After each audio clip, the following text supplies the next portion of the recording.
The holidays have arrived at the Home Depot, and we're here to help bring the excitement with decor for every part of your home. Check out our wide assortment of easy-to-assemble pre-lit trees so you can spend less time setting up and more time celebrating. And bring your holiday spirit outdoors with unique decor like one of our Santa inflatables. Whatever your style, find the right pieces at the right prices this holiday season at the Home Depot. This episode is brought to you by Marshalls, where you never have to compromise between quality and price. The buyers at Marshalls hustle hard, working to bring you great deals on brand name and designer pieces. Because Marshalls believes everyone deserves access to the good stuff. Visit a Marshalls store near you or shop online at marshalls.com. It's another Q&A edition of Optimal Health Daily, and I'm Dr. Neal Malik. Hey there, welcome back to another Friday show where I answer your questions. On all the other days, I read health and fitness blogs to you like an audiobook, with permission from the authors, of course. Now, I'll let you know how you can send in your own question at the end of the show and get rewarded for it. But for now, let's jump right in and hear today's question and start optimizing your life. Today's question came via email. Brittany writes, how does stress affect how we age? Is it possible for our thoughts to heal us? And what are the best ways to stay young? Thank you so much for taking the time to send in your questions, Brittany. Stress does seem to speed up the aging process. Some of the reasons why this happens is a bit of a mystery, but I'll share the latest research that I've seen. But before we get to that, I need to talk about the different types of stress. This is so important because not all forms of stress are bad. So let's first talk about good stress. Yes, good stress exists, and if we think about it for a second, it won't take long to realize how this is possible. Good stress is sometimes called eustress, spelled EU stress.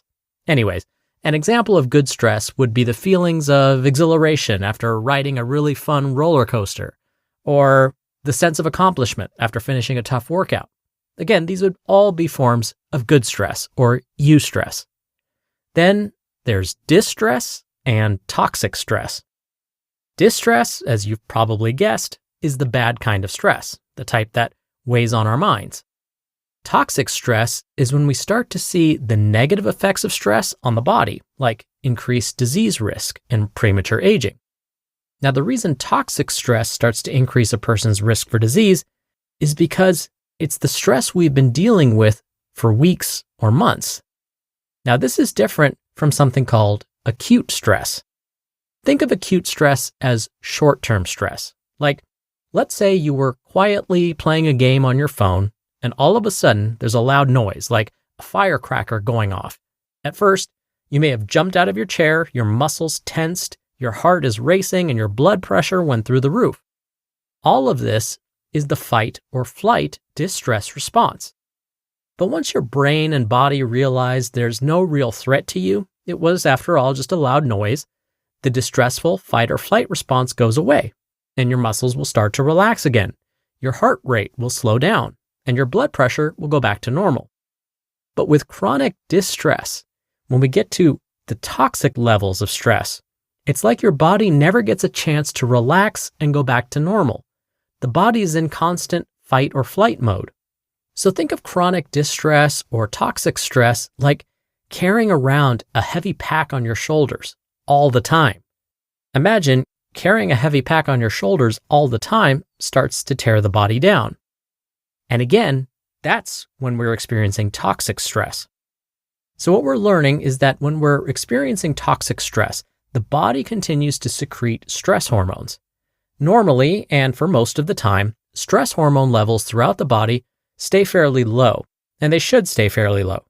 But when we're experiencing long-term toxic stress, the body continues to secrete these stress hormones to the point where it now harms the body.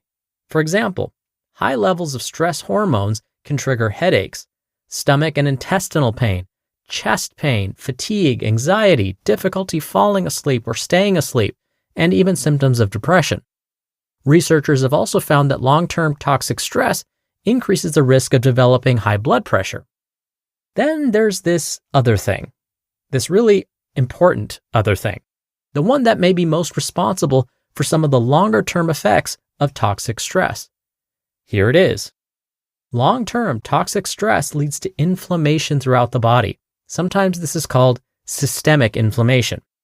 This means that the body is constantly on guard and constantly in fight or flight mode, and as a result, may lead to faster aging.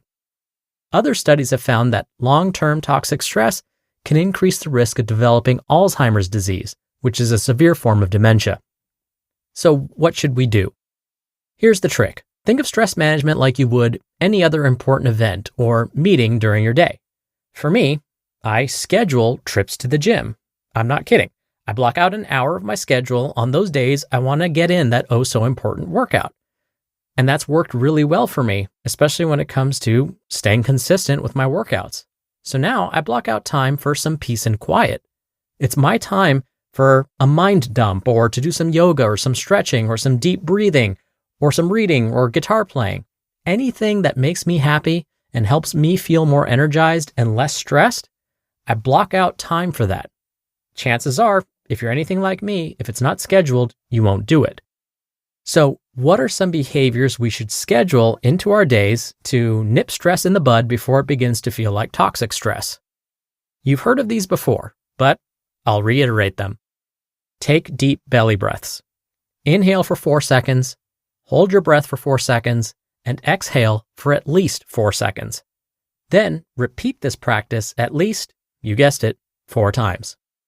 Next, practice mindfulness by being present in the moment.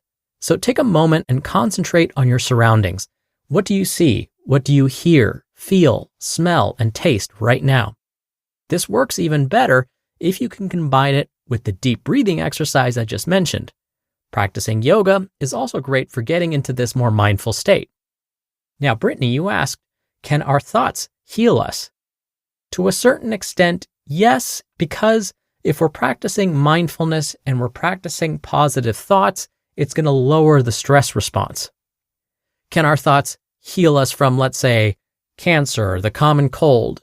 No, but if we're feeling less stress, meaning our thoughts are maybe more centered around good stress, then we're going to experience less systemic inflammation, and that will lower our risk for disease. Next, this one I actually mentioned at the beginning as a good form of stress, exercise. Exercise helps the body get rid of harmful stress hormones and keeps the entire body working at its best. And it very likely slows down the aging process too. This next one, again, you've heard before many times. Get 7 to 8 hours of uninterrupted sleep most nights. So like exercise, sleep helps the body remove harmful stress hormones and also likely slows down the aging process. Then we want to stay social. Connecting with close family and friends whose presence makes us feel better about ourselves is really key. Get together with those that you enjoy spending time with regularly. And then there's our diet. We're learning that there are foods we should plan to eat every day, and these foods tend to lower the stress response and promote healthy aging. Whole grains, for example, consuming 5 to 9 combined servings of fruits and vegetables each day, eating those healthy fats like olive oil, and drinking coffee or tea. These 5 diet tips alone can actually help tremendously. Now, if we can also consume red meat sparingly, so instead of once or twice a day, maybe once or twice a month, and instead consume lean meats like poultry and fish, that would be better. And if we can consume fish specifically twice a week, that also will help. If you don't consume fish or other marine-based or ocean-based foods, talk to your doctor about an omega-3 supplement, because omega-3s tend to keep our cells functioning at their best. Now, this may seem like a long list, and hearing it may be stressing you out. But the important thing is just start somewhere. Again, if you can, schedule it. Put it on your calendar. Think of that time as sacred, and you'll find you've developed new stress-reducing habits in no time. Right now, there's a talented person out there who could take your company to the next level. Do you want to hope they see your job post before your competitors? Or do you want to match with them with Indeed sponsored jobs? Stop struggling to get your job post even seen on other sites. Give your job the best chance to be seen with Indeed sponsored jobs. When I was looking to hire, it was so slow and overwhelming. I wish I had used Indeed. Spend more time interviewing candidates who check all your boxes. Less stress, less time, more results now with Indeed sponsored jobs. And listeners of this show will get a $75 sponsored job credit to help get your job the premium status it deserves at Indeed.com/health. Just go to Indeed.com/health right now and support our show by saying you heard about Indeed on this podcast. Indeed.com/health. Terms and conditions apply. Hiring?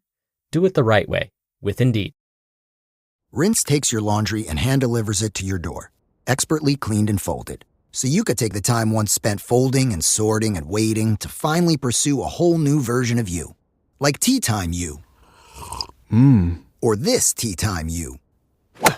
Or even this Tea Time You. So did you hear about Dave? Or even Tea Time You. So update on Dave. It's up to you. We'll take the laundry. Rinse. It's time to be great. Thank you so much for taking the time to send in your question, Brittany. And now if you want to send your questions in, you can email them to health@oldpodcast.com.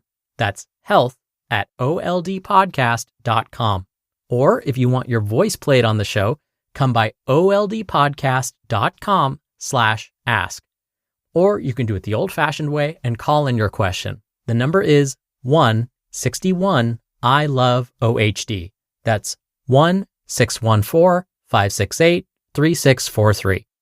And let's not forget about the reward part. If you send in a relevant question and you're in the US, we'll physically mail you a copy of our hardcover Optimal Living Daily Workbook for free. If you're outside of the US, we'll send you a digital version. Again, thank you so much for sending in your questions. Answering them is one of my favorite parts of this show. And that'll do it for another Q&A edition of Optimal Health Daily. Thank you for listening every day and all the way through. And I hope you have a great start to your weekend. And of course, I'll see you back here tomorrow where your optimal life awaits.